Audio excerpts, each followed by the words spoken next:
Halo SN, selamat datang di channel ini. Video kali ini rekan-rekan sekalian kita membahas 3 alasan eh, positif ya, 3 alasan yang disampaikan oleh para tenaga honorer R2 dan R3 terhadap rencana kebijakan pengangkatan honorer menjadi P3K paruh waktu.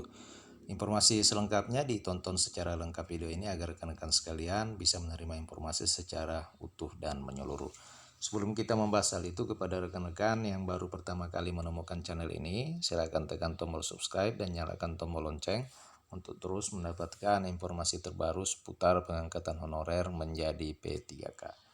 Rekan-rekan sekalian, Aliansi Gabungan R2 dan R3 Indonesia telah menyelesaikan aksi demo beberapa waktu yang lalu. Nah, dari aksi demo ini alhamdulillah mendapatkan respon positif dari Kementerian Dalam Negeri. Juru bicara Aliansi Gabungan R2 dan R3 Indonesia, Bahri Permana, menjelaskan bahwa Kemendagri ini adalah menjadi salah satu tujuan aksi karena instansi ini memiliki peranan penting dalam penataan tenaga honorer, khususnya honorer-honorer yang berada di instansi pemerintah daerah.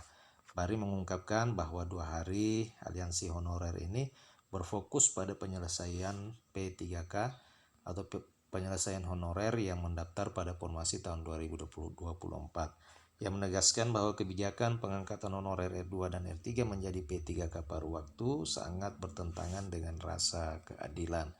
Implementasi Kemenpan RB nomor 16 tahun 2025 yang menjadi dasar hukum P3K paruh waktu sangat merugikan honorer yang berstatus R2 dan R3. Setidaknya ada 3 alasan kenapa pengangkatan honorer menjadi P3K paruh waktu ini bisa merugikan para tenaga honorer. Alasan yang pertama adalah kebijakan P3K paruh waktu ini bersifat transisi, tetapi di aturan atau regulasi Kemenpan RB nomor 16 ini tidak ada kejelasan berapa lama masa transisi yang harus dilalui oleh para tenaga honorer yang diangkat menjadi P3K paruh waktu. Kemudian yang kedua adalah jika besaran gaji P3K paruh waktu masih sebesar gaji honorer saat ini, sedangkan masa transisinya belum jelas, maka dapat dipastikan kebijakan ini hanya akan menimbulkan penderitaan berkepanjangan bagi para tenaga honorer. Nah, ini terkait gaji rekan-rekan sekalian. Gaji P3K paruh waktu ini memang diatur itu dapat sesuai atau besarannya dapat sesuai dengan gaji yang diterima semasa menjadi tenaga honorer saat ini.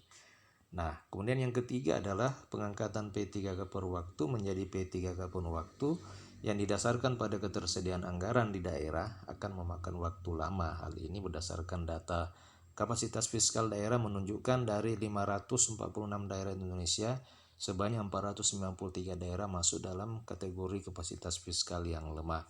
Sehingga dengan demikian, jika kebijakan pengangkatan honorer pengangkatan P3K paruh waktu menjadi P3K penuh waktu diserahkan sepenuhnya kepada pemerintah daerah, maka dapat dipastikan akan menimbulkan ketidakpastian bagi para tenaga honorer yang sudah diangkat menjadi P3K paruh waktu jika memang syaratnya adalah sesuai dengan kemampuan keuangan daerah.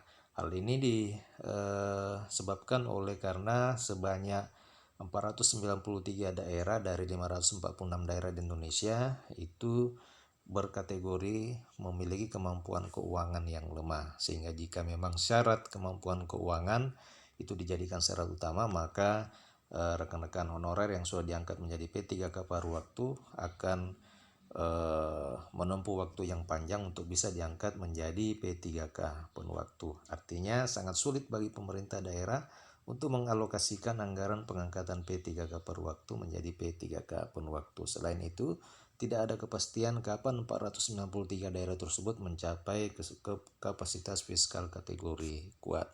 Nah, bagaimana rekan-rekan tanggapannya terhadap 3 alasan yang merugikan honorer R2 dan R3 ini? Silakan tuliskan di kolom komentar video ini. Terima kasih, sampai jumpa di video berikutnya.